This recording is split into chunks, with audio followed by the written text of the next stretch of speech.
যাদের বিয়ে করার খুব শখ এই আপুর কথাগুলো শুনে যাবেন। এখনো পর্যন্ত তুমি বিয়ে করনি বা তোমার বিয়ে হচ্ছে না, এটা নিয়ে তোমার বাবা মার থেকেও বেশি চিন্তা হচ্ছে তোমার আত্মীয় স্বজন পাড়া প্রতিবেশীদের, তাই তো? আর তুমি ভাবছো যে আমার বিয়েটা হয়ে গেলে আমি একটু বেঁচে চাই, এই এত কথা আমাকে শুনতে হবে না। হটকরিতার মাধ্যমে তুমি একটা ধরো ডিসিশন নিয়ে নিলে, তখনই কিন্তু তোমার জীবনটা শেষ। বিয়েটা কি জানো? বিয়েটা হচ্ছে জুয়া খেলা। তোমার যদি জীবন সাথী ভালো হয় তাহলে তোমার জীবনটা একদম স্বর্গ হয়ে যাবে, আর যদি তোমার জীবন সাথী পড়ে গেল কপালে খারাপ, তাহলে তোমার জীবনটা হয়ে যাবে নরকের থেকেও অধম।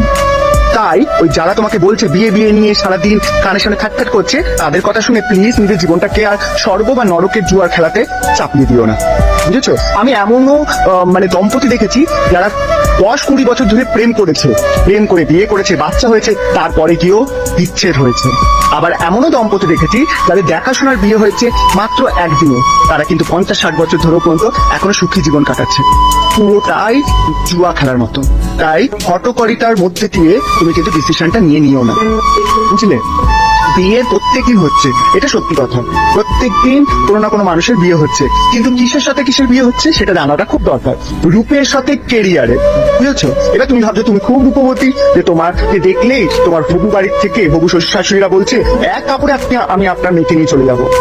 এই ভুলটা করবে না, এক কাপড়ে নেয় না, খুব কম বাড়ির লোকেরা আছে, তারা কিন্তু সে উল্টে কান ধরবে, যা দেবেন আপনার মেয়েরই থাকবে, সে শাড়ি চুড়ি গয়না খাট আলমারি পালঙ্ক যা দেবে না আপনারই মেয়ে থাকবে, বুঝেছেন?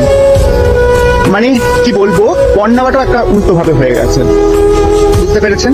পারলে যারা পণ নেয় তাদেরকে মেয়ে দেবেন না, পারলে তাদেরকে ভিক্ষা দিন, নিজের মেয়েকে আর দিতে যাবেন, বুঝলেন? বিয়ে নিয়ে অনেক লোকের অনেক কথা, যত তুমি মাথায় ঢোকাবে ততই তোমার মাথা ব্যথা। নিজের জীবনটাকে বিন্দাস ভাবে কাটাও, যখন জীবন সঙ্গী আসবে তখনই তোমাকে ধরা দেবে। ওই জুয়া খেলায় পড়ো না যে এক্ষুনি করে নিতে হবে অন্যের কথা শুনে, বুঝলে? ভুল করবে। বিয়ে হচ্ছে একটা খুবই সেন্সিটিভ ব্যাপার, যেটা তাড়াহুড়া করে কখনোই হয় না। আপনি যদি তাড়াহুড়া করে একজন ভুল পার্টনার পছন্দ করেন, তাহলে আপনার জীবনের বাকি সময় ভালো থাকাটা নষ্ট হয়ে যেতে পারে। লোকে কে কি বলছে কে কি বললো ডোন্ট কেয়ার। আপনি যখন মানসিক ভাবে প্রস্তুত হবেন যে আমার কাউকে লাগবে, আমার একজন ভালো পার্টনার দরকার, তখনই আপনি বিয়ে করবেন। লাইফে ভালো থাকার জন্য একজন ভালো পার্টনার খুব বেশি প্রয়োজন, আর এটা তাড়াহুড়া করে কখনোই পাওয়া যায় না। তবে হ্যাঁ, এই সিদ্ধান্তটা যেন একটা সঠিক বয়সে হয়। এই আপুর কথাগুলো সত্যি খুব সুন্দর ছিল। থ্যাংক ইউ আপু। Sorry guys, this is my opinion, কেউ নেগেটিভ ভাবে নেবেন না। যাদের বিয়ে করার খুব শখ এই আপুর কথাগুলো শুনে যাবেন। এখনো পর্যন্ত তুমি বিয়ে করনি বা তোমার বিয়ে হচ্ছে না, এটা নিয়ে তোমার বাবা মার থেকেও বেশি চিন্তা হচ্ছে তোমার আত্মীয় স্বজন পাড়া প্রতিবেশীদের, তাই তো? আর তুমি ভাবছো যে আমার বিয়েটা হয়ে গেলে আমি একটু বেঁচে চাই, এই এত কথা আমাকে শুনতে হবে না। হটকরিতার মাধ্যমে তুমি একটা ধরো ডিসিশন নিয়ে নিলে, তখনই কিন্তু তোমার জীবনটা শেষ। বিয়েটা কি জানো?